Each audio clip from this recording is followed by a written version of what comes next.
Òrìṣà Ìjẹ̀bú òrìṣà Ìjẹ̀bú òrìṣà Ìjẹ̀bú wá gbé wa níjà o.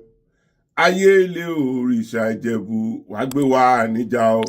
Ọba ń ta lónìí Ìjẹ̀bú, ajẹ́kíjẹ̀bú sàn wá o.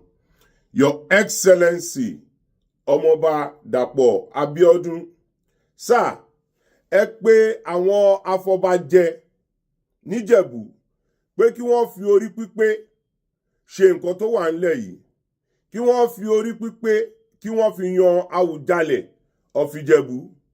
Torí President Bola Ahmed Tinubu wọ́n ti make it very clear, wọ́n láwọn ò ní ọwọ́ sí bí ẹ ṣe máa yan Awùjalẹ̀ ní Ìjẹ̀bú, pé kí wọ́n jẹ́ kí gọ́vnà àti àwọn afọbajẹ kí wọ́n yan èèyàn tó tọ́ àtẹni tó yẹ sípò.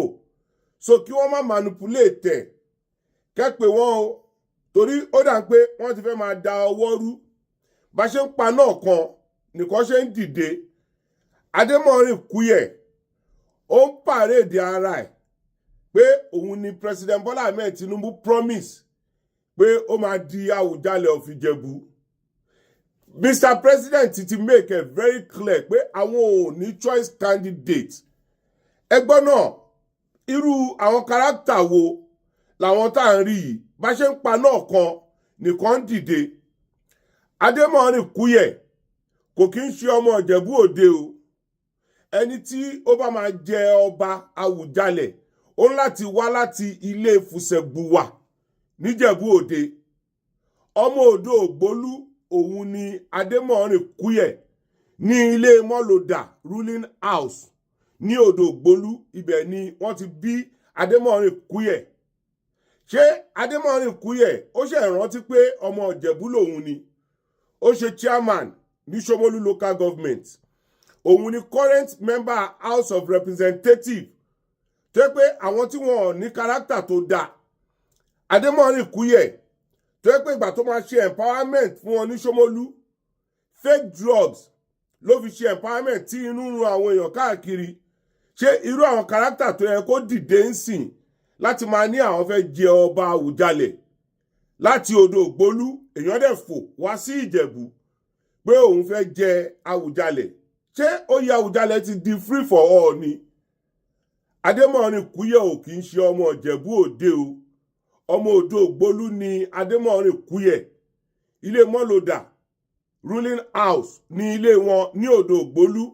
So kẹ́kìlọ̀ fún Aṣíwájú Bọ́lá Ahmed Tinubu ní àwọn ò ní choice candidate. So kó yé fi orúkọ bàbá parọ́, kó dẹ̀ yé fi orúkọ ìyàwó wọn parọ́. Wọ́n ní kí gọ́vnà Dàpọ̀ Abíọ́dún àti àwọn afọbajẹ kí wọ́n fi wọ́n lẹ̀, kí wọ́n yọ ẹni tí ó bá wù wọ́n. Oyè Awùjalẹ̀ ò kí ń ṣe free for all. Ẹ dẹ̀ pé Dr.